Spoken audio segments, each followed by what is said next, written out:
له أسلموا وبشر المخبتين. وعن عائشة رضي الله عنها أن رسول الله صلى الله عليه وسلم قال: ما عمل آدمي من عمل يوم النحر أحب إلى الله من إهراق الدم، وإنه لتأتي يوم القيامة بقرونها وأشعارها وأضلافها، وإن الدم لا يقع من الله بمكان قبل أن يقع من الأرض تطيب بها نفسه. رواه ابن ماجه. وقال: صحيح الإسناد. صدق الله العظيم وصدق رسوله النبي الكريم، ونحن على ذلك من الشاهدين والشاكرين، والحمد لله رب العالمين.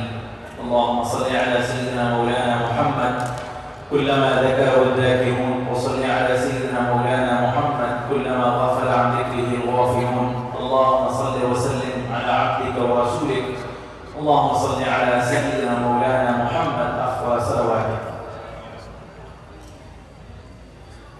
As I mentioned after Salatul Maghrib, that these are the most blessed days of the year.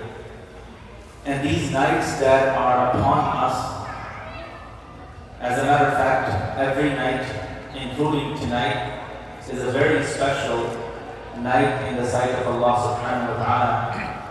These nights are equal to nights of Laylatul Qadr. But the nights that are about to begin, just a few nights from tonight, starting from Laylatul Tarwiyah, then Laylatul Arafah, then Laylatul Muzdalifah, Laylatul Eid.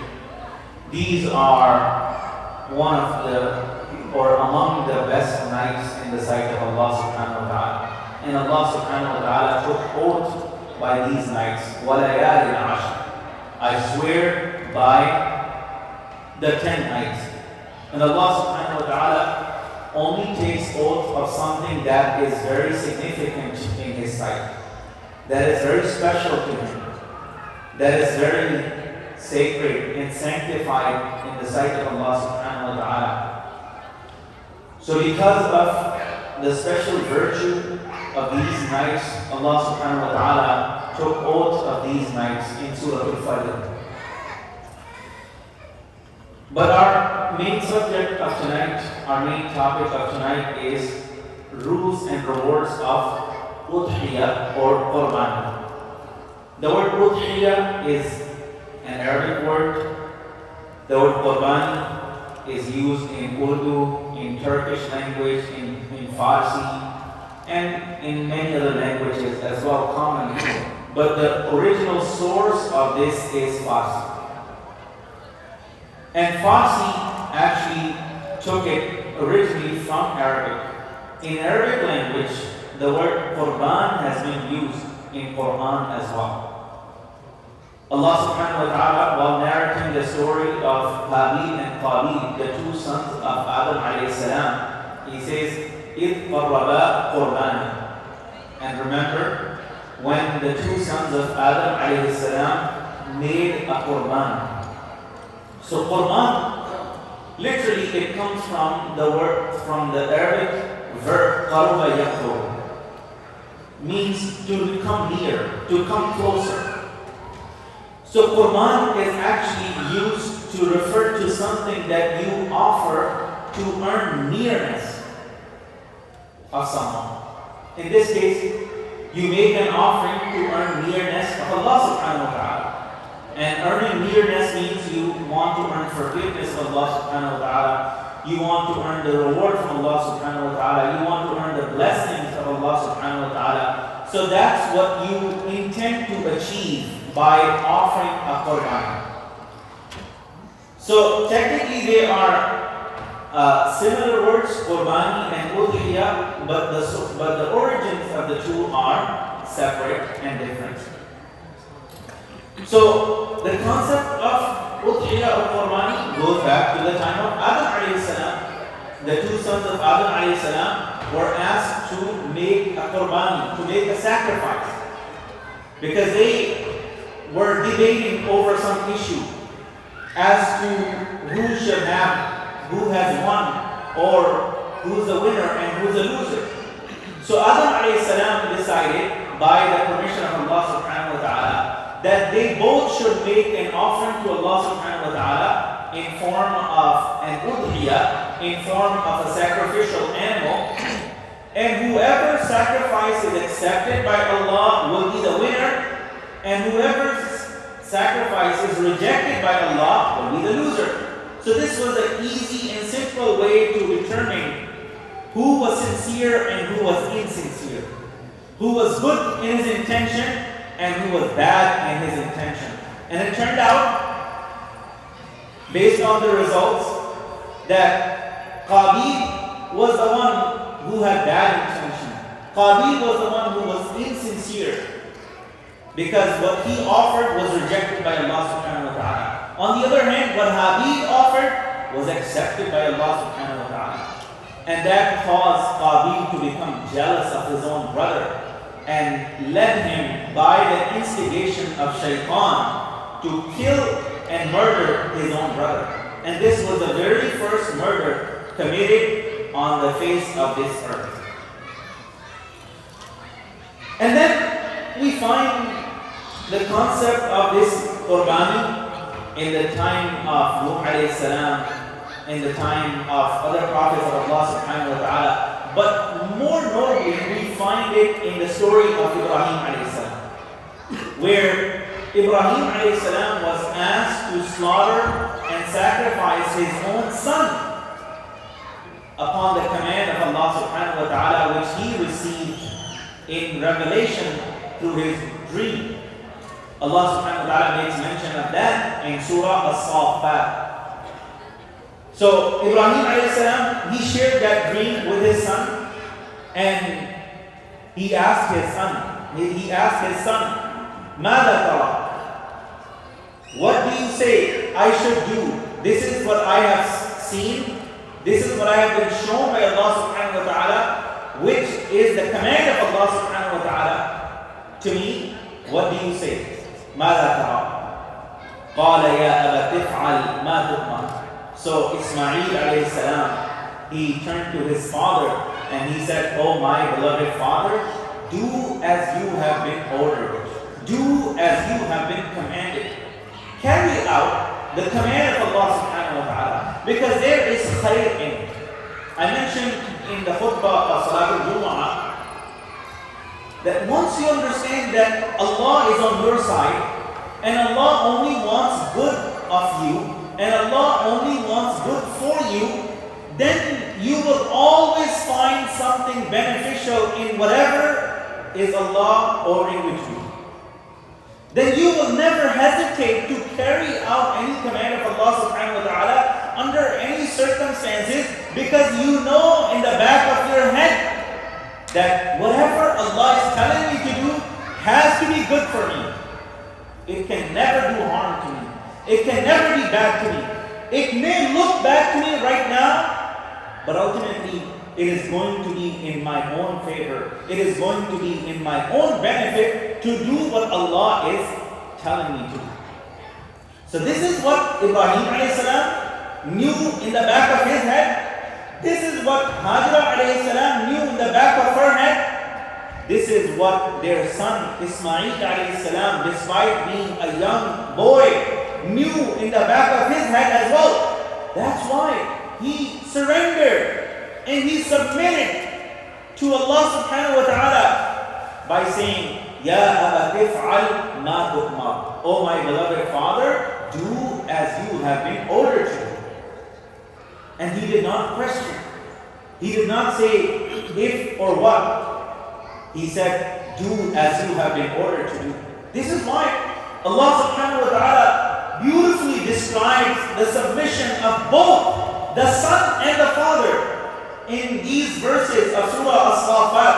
فَلَمَّا أَسْلَمَا. When they both surrendered, it was not only Ibrahim alayhi salam who submitted to the will of Allah, it was also his son Ismail alayhi salam who submitted to the will of Allah subhanahu wa ta'ala. This is why Ismail alayhi salam was given the honorary title of Dhabihullah, who was offered as a sacrifice to Allah subhanahu wa ta'ala.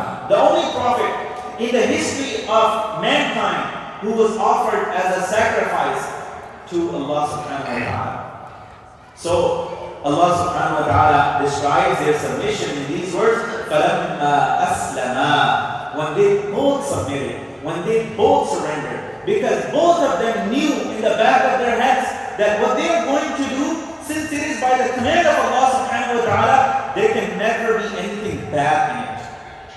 Especially for them, it has to be good, but it was going to serve a lesson for the generations to come, for the nations to come, for all the humanity to follow. The humanity until the day of judgment will remember and follow and commemorate this sunnah of Ibrahim alayhi salam. Every year in these days of Dhul Hijjah, we commemorate that sunnah of Ibrahim alayhi salam by offering a sacrifice of an animal. So there is a beautiful story mentioned in some books of hadith as to the origin of takbirat al-tashriq. Takbirat al-tashriq are Allahu Akbar, Allahu Akbar, La ilaha illallah, Wallahu Akbar, Allahu Akbar, Walillahi alhamd. It's mentioned that when Ibrahim alayhi salam was ready to sacrifice his son requested that please put me face down on the ground. Do not have my face towards you, because that is going to be harder for you. That is going to make it difficult for you to carry out the command of Allah subhanahu wa ta'ala. Kids, can you please go on the other side? So, Ismail alayhi salam made this request to be laid on the face down, on the ground. Because this was the biggest test. This was the biggest test for Ibrahim alayhi salam. If Allah subhanahu wa ta'ala had asked Ibrahim alayhi salam to sacrifice himself, he would have done that instantly. His entire life has been that demonstration, manifestation of submission to Allah subhanahu wa ta'ala. So if Allah had asked him to sacrifice himself, he would have done it instantly without any hesitation at all. But Allah subhanahu wa ta'ala asked him to do something that was going to be harder on him. Harder on a father. Especially a father who's over 100 years old at this point.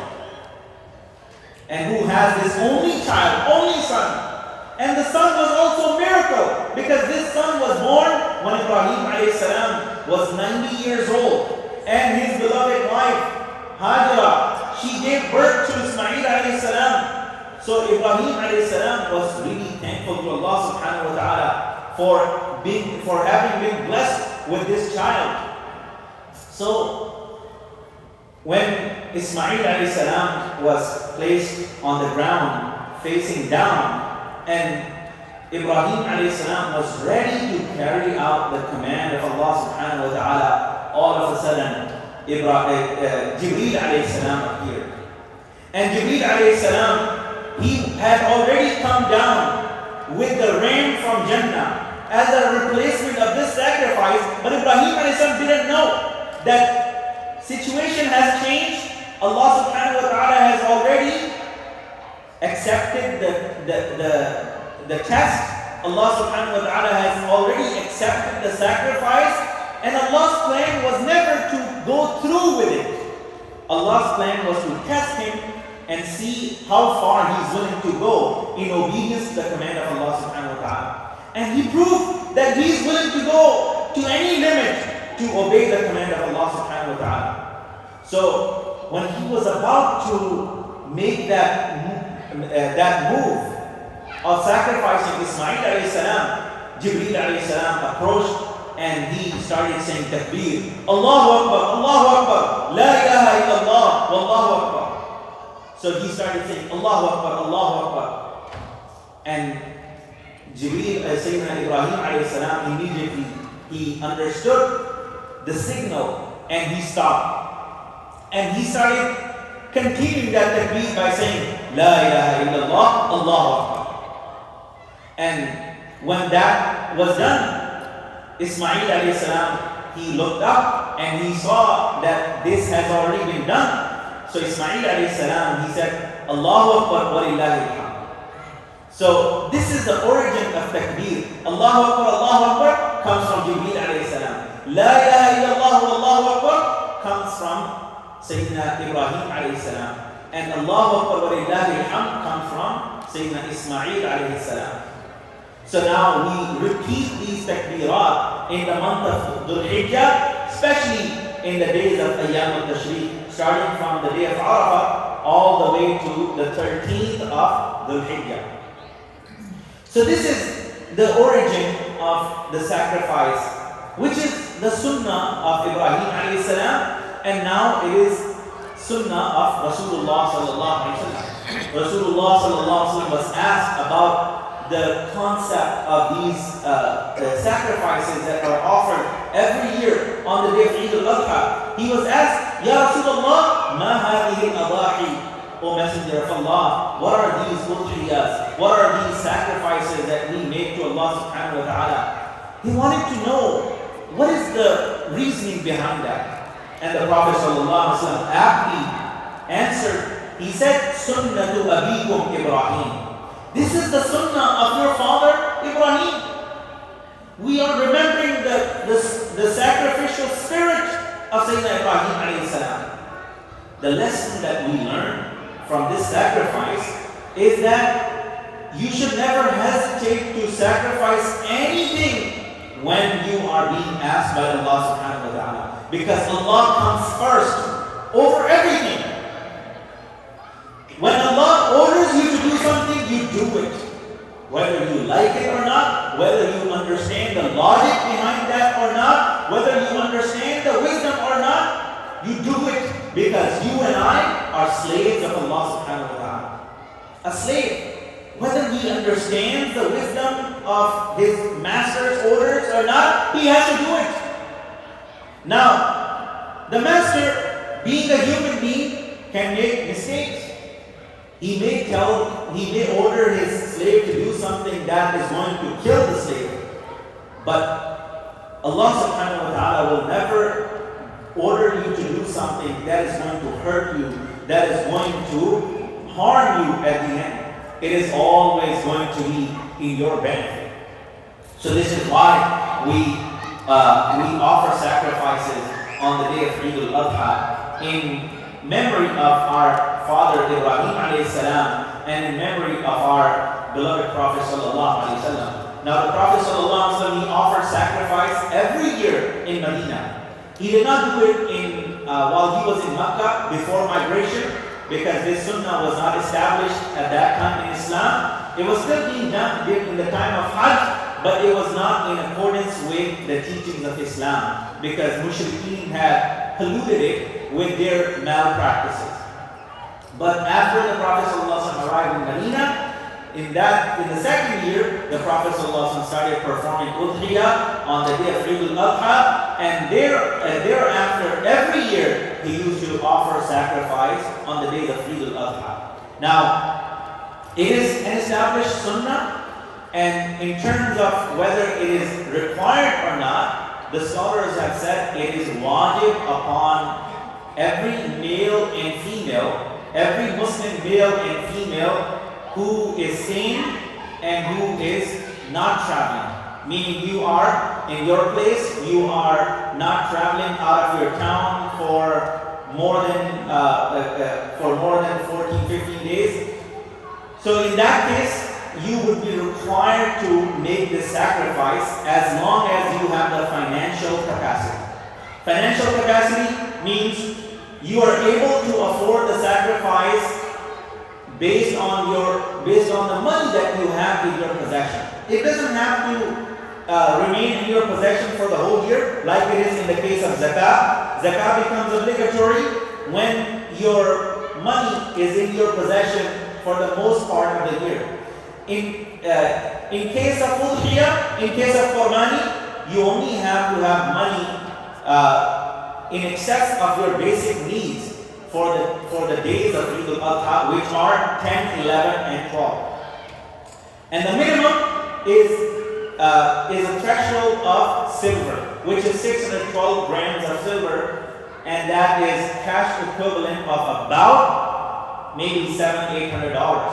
So if you have that much money in your possession, in excess of your needs, in excess of your needs means your mortgage bill is paid off, your rent is paid off, your electricity is paid off, your phone bill is paid off, your groceries are taken care of. So your basic needs are met, and you still have extra money in those days of Eid, then you would be required to make the sacrifice. Now some people, they do say, which is also reasonable, they say that udhiya or sacrifice these days is very expensive. Especially in the days of Eid, it becomes more expensive. So for example, the cost of a goat is about $450 nowadays. The cost of a sheep maybe $400 nowadays, or lamb, $400 a day. And the cost of a cow is sometimes $2,000, $1,500, or even more. So it's very, very expensive. And it's true. But if you are willing to do it and you understand that it is obligatory upon you, there is always a way to do it as well, inshallah. You can do it somewhere else where it is cheaper. Your udhiya doesn't have to be done where you're living. If your goal is to get the meat, then you want to do it where you live. But in that case, your intention needs to be corrected to begin with. Because this sacrifice is not about the meat. Meat is not our goal, and meat is not our objective when we make the sacrifice in the days of Eid al-Adha. Our ultimate objective is the pleasure of Allah subhanahu wa ta'ala. Whether we get the meat or not, that's secondary. Our primary objective is to earn the pleasure of Allah subhanahu wa ta'ala. So in that case, you could actually choose to have your sacrifice offered in another country or in another territory where it's actually cheaper. There are so many places where you can still get a goat for $100, $100 where you can get a share of a cow or a buffalo for probably $30, $40. So there is always a way if you have the will and you have the willingness to do it. But if you're simply looking for an excuse not to do it, then you can find 1,000 excuses not to do it, whether it is your financial excuse or other excuses. But these are the days in which it is done, and the best thing, the most beloved thing to Allah subhanahu wa ta'ala on the day of Eid al-Adha is the sacrificing of an animal. Rasulullah sallallahu alaihi wasallam said very beautifully and very clearly, he said, مَا عَمِلَ آدَمِيٌّ مِّنْ عَمَلٍ يَوْمَ النَّحْرِ أَحَبَّ إِلَى اللَّهِ مِنْ إِهْرَاقِ الدَّمِ. Nothing that a man does on the day of Eid al-Adha that is more beloved to Allah subhanahu wa ta'ala than the sacrificing of an animal, than the shedding the blood of an animal. وَإِنَّهُ لَتَأْتِي يَوْمَ الْقِيَامَةِ بِقُرُونِهَا وَأَشْعَارِهَا وَأَظْلَافِهَا. And on the day of judgment, this animal will come to Allah subhanahu wa ta'ala with its horns, with its hair, with its hooves. وَإِنَّ الدَّمَ لَيَقَعُ مِنَ اللَّهِ بِمَكَانٍ قَبْلَ أَنْ يَقَعَ مِنَ الْأَرْضِ فَكِيلُوا بِهَا نَفْسًا. And the blood of this animal, it falls in a place near Allah subhanahu wa ta'ala before it falls on the ground. So do it happily and do it willingly. Imagine how close is the ground to the neck of this goat or sheep or cow that you're slaughtering. Maybe a few centimeters. Most of the time it's connected to the ground. It's not really above the ground. It's on the ground. But before the blood falls on the ground, it falls in a place near Allah subhanahu wa ta'ala. How amazing is that? Knowing that this is something that Allah subhanahu wa ta'ala will accept it from you. So do it happily and do it willingly. So that's number one issue. Knowing that whether Qurbani or udhiya is wajib upon you or not. Now, since I said it is wajib upon every male and female, adult, male and female, that means if in a household there is more than one person who has the financial capacity and they're all adult, then it is obligatory individually upon each and every single one of them. Let's say in a house there are 5 people living, father and mother, and also 3 sons or 3 daughters, or 1 son and 2 daughters, or 2 sons and 1 daughter. So there are 5 adult members living in one household. And they all have their own money. The father has his money, the mother has her own money. It could be just her jewelry, her gold and silver. It may not even be cash. And the daughters or the sons, they have their own money. They may have a part-time job, or they may not have a job, but they have enough money saved for themselves that they have in their bank account or in their possession. Maybe they have $1,000 each. Then there has to be 5 sacrifices done in that family. And the easiest way would be, in that case, just get a whole cow and divide it amongst the whole family. So 1 share will be on behalf of 1 family member. It's not enough that the head of the household offers a sacrifice and that 1 sacrifice will be sufficient on behalf of all the members of the household. That's not correct. Number 2, the timing of Eid al-Adha or the timing of udhiya and Qurbani. It starts on the 10th of Dhul Hijjah after Salat al-Eid.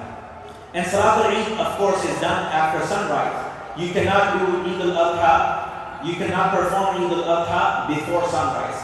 So basically, after sunrise, once Salat al-Eid has been performed, then you are allowed to make the sacrifice. If someone made the sacrifice before sunrise or before Salat al-Eid, they have to repeat it. And repeating doesn't mean you take the same goat and do it again. You have to get a new goat. You have to get the new goat, a new sheep, and slaughter that. If you do the same dead animal again, it will not count. So you have to wait. Some people, I have seen this recently, some people, they go to the farm early in the morning. Sometimes they pray Fajr over there because they say, oh, I got my turn very early in the morning. And of course you have to go by the turn. But when you are getting your number, make sure you get your number afterwards. Do it after sunrise, do it after Salat al-Eid. Don't get a number that puts you in that situation. So if someone does it before Salat al-Eid or before sunrise, their sacrifice is void. They have to do it again. So the starting time is on the 10th of Dhul Hijjah, after sunrise, after Salat al-Eid.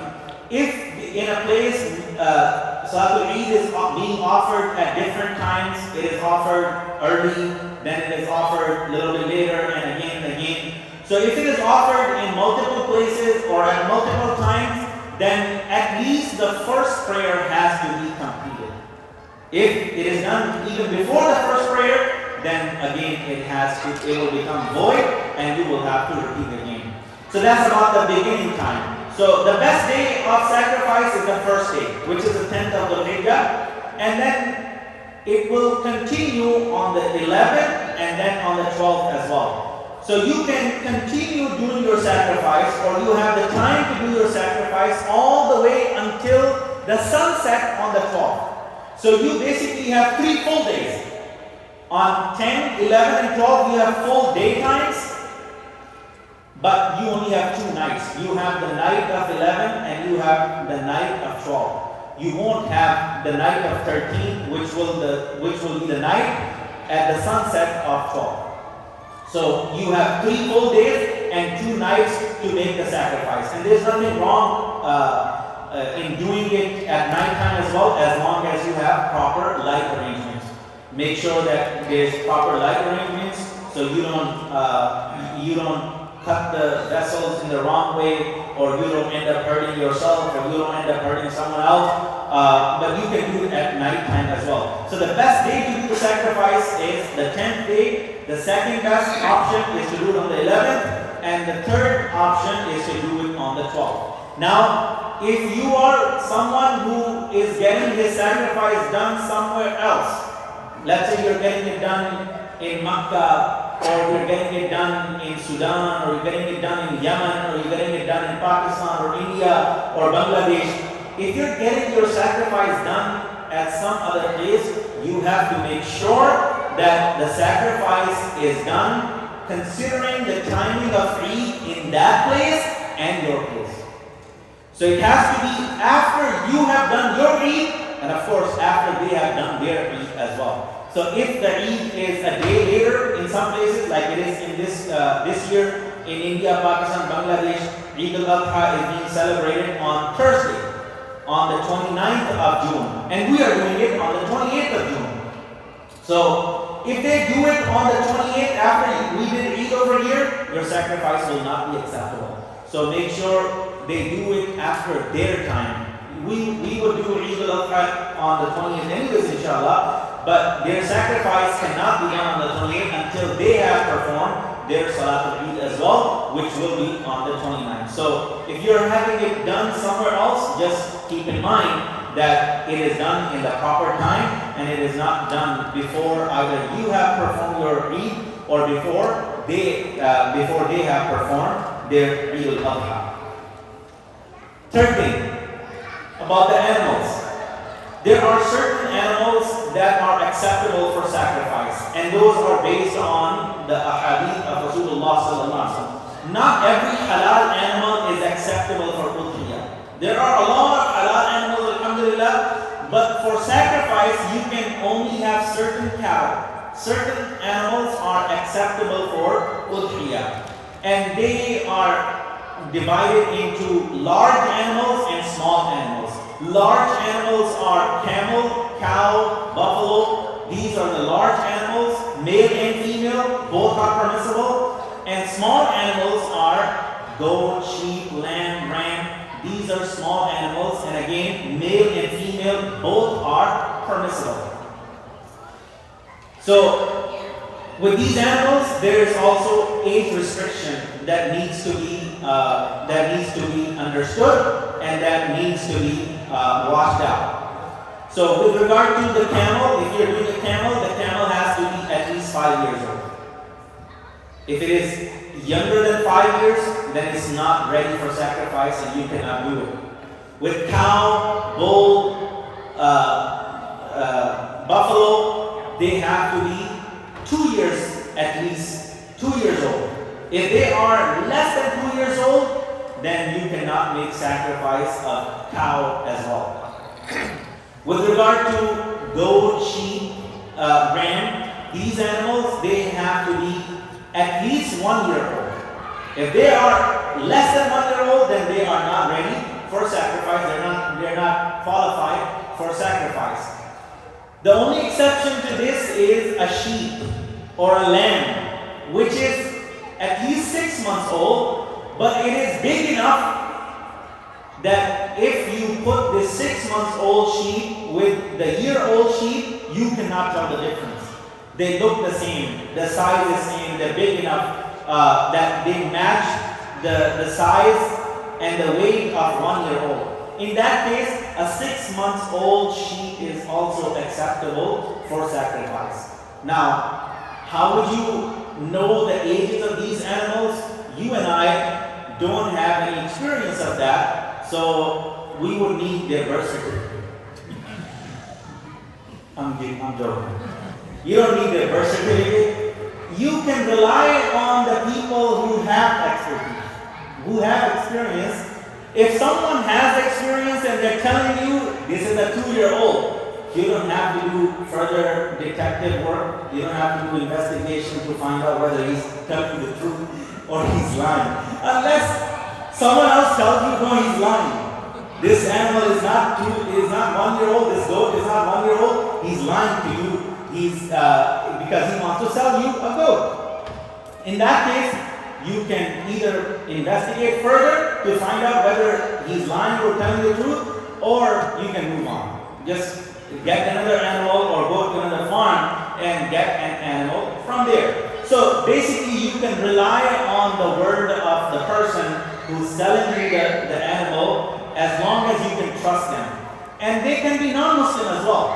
The person who's telling you about the age of a goat, sheep, cow, they don't have to be Muslim in order for their word to be accepted by you. They can be non-Muslim as well. So when you go to the farm and the farmer is telling you that this goat is 1 year old or 16 months old or 2 years old, you can take them on their word and you can accept it and you can buy that for sacrifice. And teeth are sometimes used as a sign to tell about the age, but they are not really the proof of age.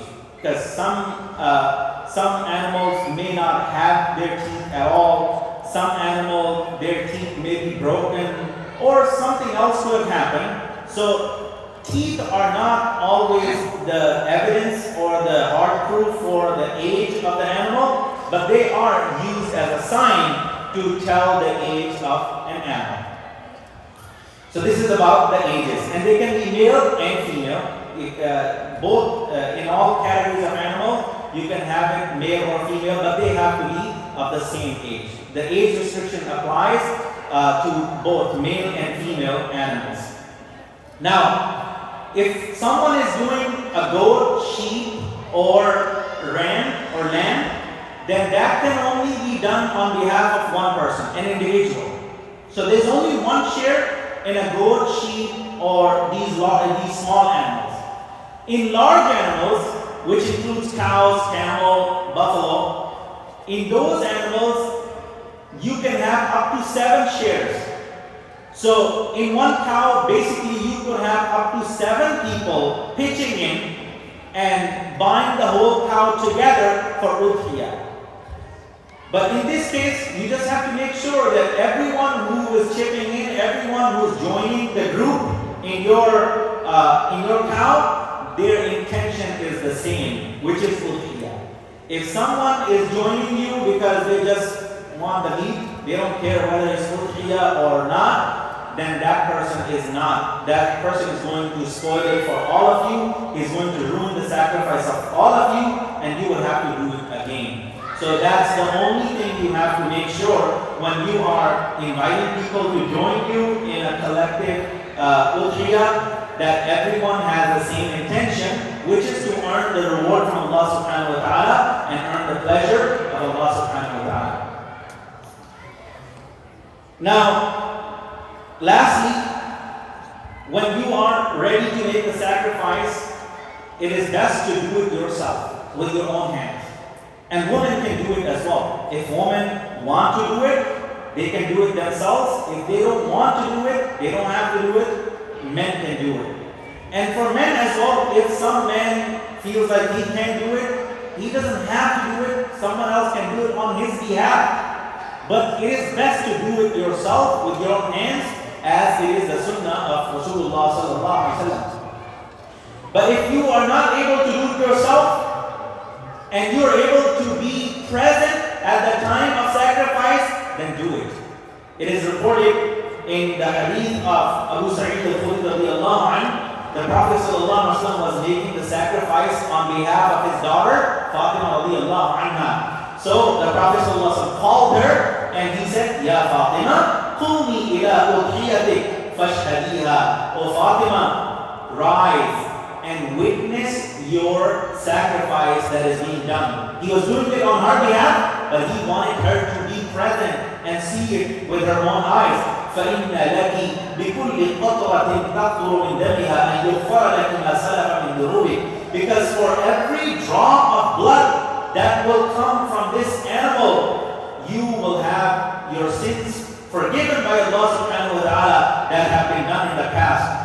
قالت يا رسول الله ألنا خاصة أهل البيت أو لنا وللمسلمين. She asked, O Messenger of Allah, is this exclusive for us? Meaning, the family of the Prophet ﷺ and us, or is it for us and for all the Muslims in general? This special reward of having forgiveness for each drop of blood of this animal. The Prophet ﷺ said, بَلْ لَنَا وَلِلْمُسْلِمِينَ. No, it is for us and for all the Muslims as well. So you get the same reward that Rasulullah ﷺ was getting, and his family, his daughter, his spouses were getting as well for the sacrifices that were being done on their behalf. So the second option is to be present when the sacrifice is being done. So you get the feeling of that moment as well when something is being sacrificed in the name of Allah subhanahu wa ta'ala. But if both of these things are not possible for whatever reason, don't lose on it without a good excuse. If you have a good excuse, then you can miss on it. But if you don't have a good excuse, then try to do one of these two options. Either do it yourself or be present when it is being done on your behalf in the name of Allah subhanahu wa ta'ala. So when you're ready to make the sacrifice, make the animal lay on the left side of the animal, and make sure it is facing the Qibla, if it is possible. Sometimes, logistically, when you are in the slaughterhouse, there's so much happening, it's not possible to make sure that the animal is facing the Qibla at the time of slaughter. This is possible when you are doing it in your own farm, or when you're doing it with all the freedom, with all the time at your disposal. So in that case, you're able to do this.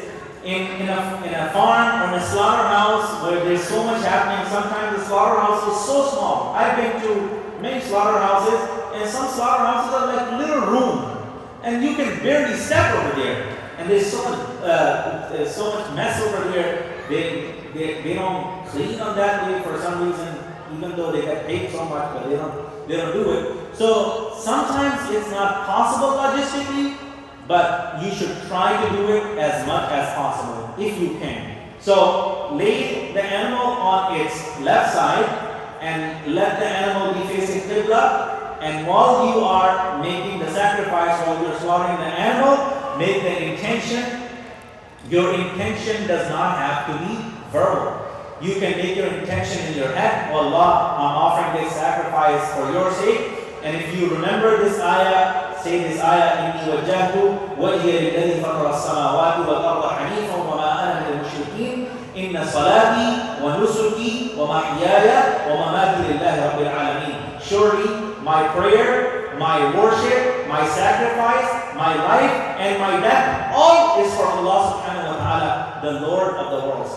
And then you make the sacrifice by saying Bismillah Allahu Akbar. That has to be done verbally.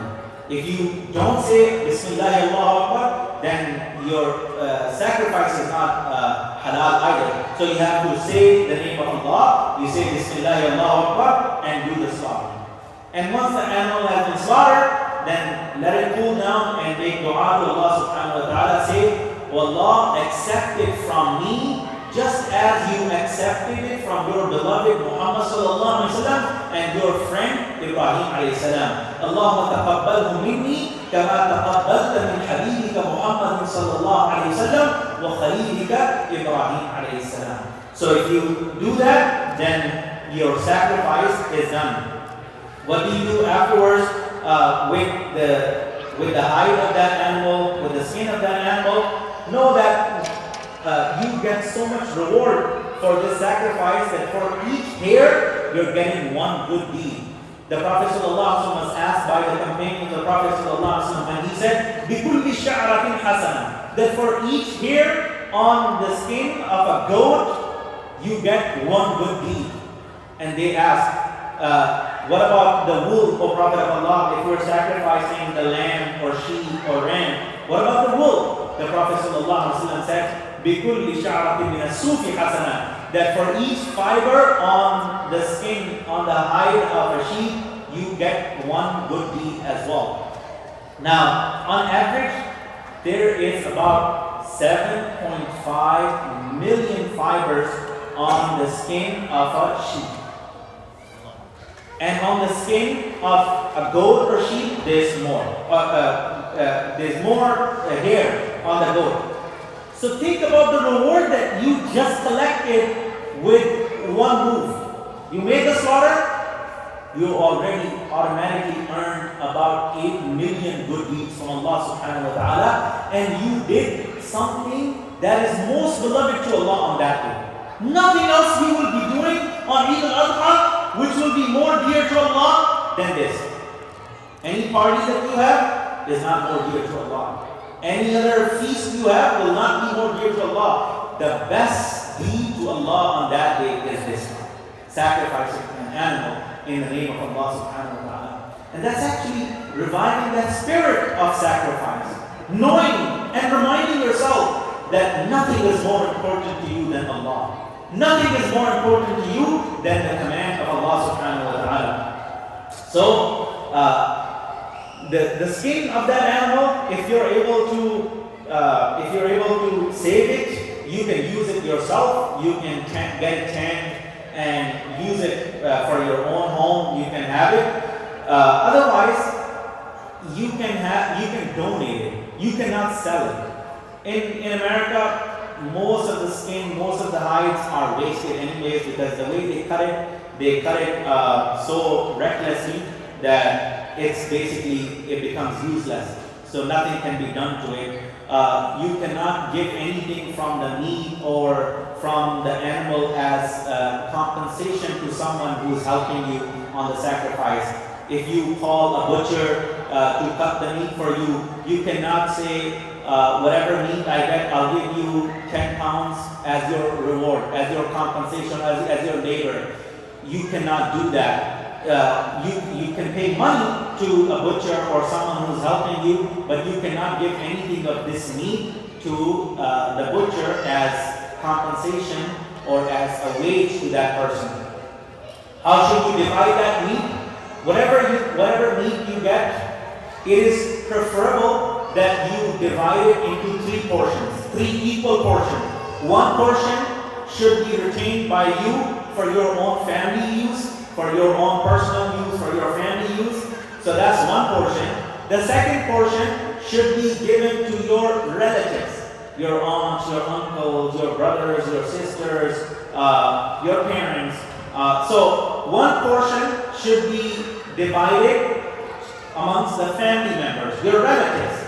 And the third portion should be given to the poor and the needy. Now, it is also permissible to have all of it, keep all of it, and it is also permissible to give away all of it. Some people, the way they do it, they may do, for example, 3 sheep or 3 goats. So they will keep the meat of 1 goat for the family. They will distribute meat of 1 goat amongst the relatives, and they will give away the meat of 1 entire goat amongst the needy and the poor. So that's also an equal distribution, an equal division in 3 portions, but in a different way. So whatever meat you get, preferably you should divide it into 3 portions, but there is no restriction. It's not something that's required. So if you want to keep all of it, you can keep all of it. If you want to give away all of it, you can give away all of it. And if you want to do half, you want to give away half and distribute it amongst the poor and the relatives, you can do that and keep the half. All of that is permissible. So these are some important rules to remember and the rewards of udhiya and qurbani. As I said, in these days, it is best to do this. One thing that we should also be mindful of, that there are some defects that are not acceptable in these animals, because the animal that you are sacrificing has to be free of faults or free of defects. It has to be healthy, it has to be in good shape, because you are making this sacrifice, making this offering to Allah subhanahu wa ta'ala. Do not be like Qabil, who made a cheap offering to Allah subhanahu wa ta'ala and his offering got rejected.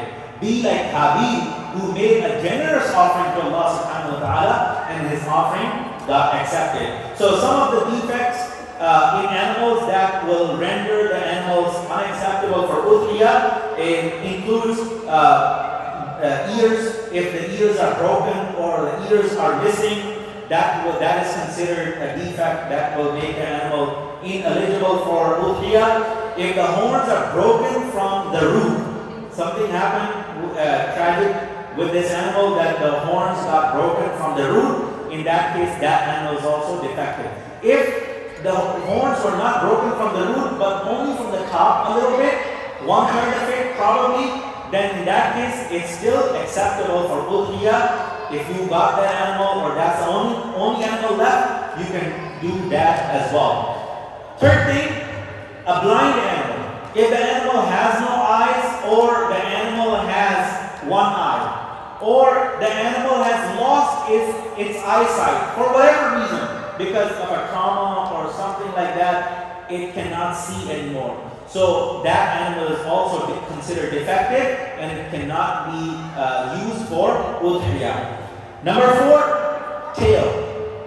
If the tail is missing on some animal, whether it got cut off or it got damaged by something, if only a part of it got damaged, that's okay. But if most of the tail is damaged or removed or cut off, in that case, that animal is not accepted for udhiya either. The 5th thing is an animal who has one or more legs broken. If the animal has one or more legs broken, that animal is not acceptable for udhiya. If an animal does not have a broken leg, but it has a fracture and it limps, but it's so bad that it cannot walk to the place where it is going to be slaughtered, so in that case, it is not going to be acceptable. And lastly, an animal that is very sick.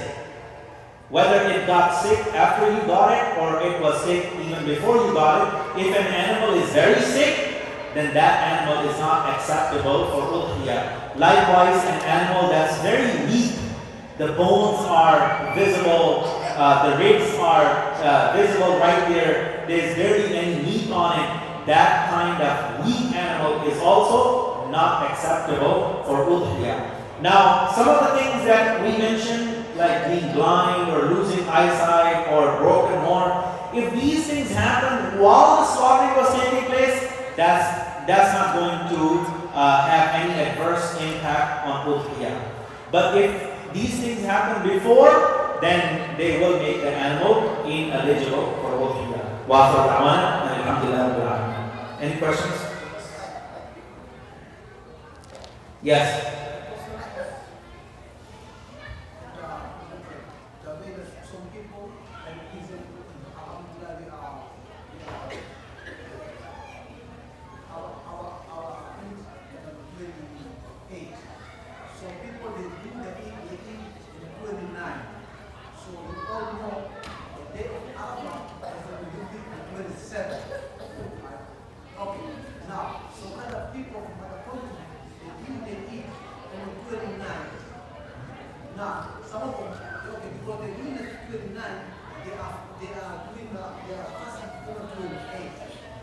That's okay. That's up to them. We have no jurisdiction over them, and they probably have scholars there to guide them. So if some people in some other country are doing it on a different day, that's out of our jurisdiction, and they are on their own. Yes. Okay, Kram. So in terms of the prayer, we do the prayer in the khutbah. Everybody do we have to sit all the way to the end of the prayer and the khutbah? Yes. We cannot leave. You cannot leave. Yeah. You should attend the prayer and the khutbah and then leave. You don't have to spend time meeting with people. You can leave after that. Yes. So if we do udhiya in India, so the last day of India is like after our right? Yeah. So what in that? So in that case, they should be mindful of the end time as well. So they basically will have 2 days to do it, because your 3 days will be over with their 2 days.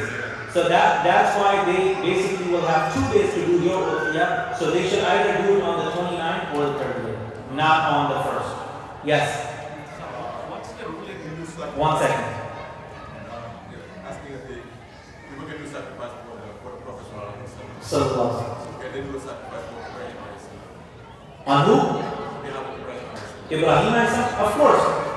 If people are, willing to make sacrifice on behalf of Rasulullah sallallahu alaihi wasallam, which they should, they can do it on behalf of Ibrahim alayhi salam or other prophets of Allah subhanahu wa ta'ala as well.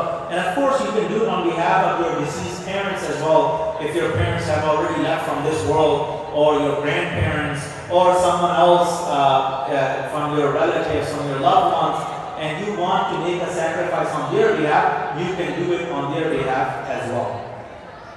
Yes? Yes, women can do it too.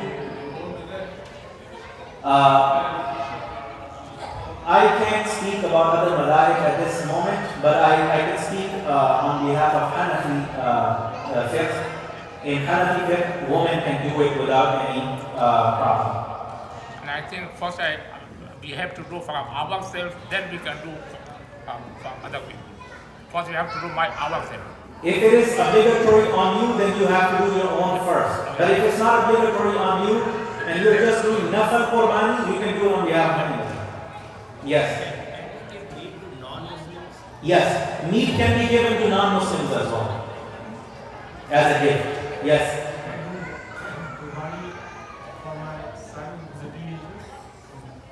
Your son what? Your teenager? Well, your teenager, you can do it on behalf of your child, but if it is obligatory on your child, then, and you are willing to do it on their behalf, then they have to give you permission and they have to assign you. If you do it without their permission, let's say your wife has to do it as well, and you do it just without even informing them on their behalf, that's not going to work. That's not going to be acceptable. So if you're planning to do a sacrifice on behalf of your wife as well, make sure you talk to them and let them know, ask them that I'm planning to do a sacrifice on her behalf as well. Maybe she has another plan, or maybe she doesn't even know. If she doesn't even know, then it's not going to discharge her from her obligation. Yes? What about a child who's not of age? A child, a minor? So a child who has not reached the age of puberty is not under obligation. Can you do it on the behalf of You can do it, yes. You can do it on behalf of anybody, but if we're talking about obligation, that will not apply to underage child. Age restriction and slaughtering? Huh? Is there age restriction for slaughtering? Any age restriction? What do you mean? It has to be done by a sane person. You can't have a child do it. It has to be an adult.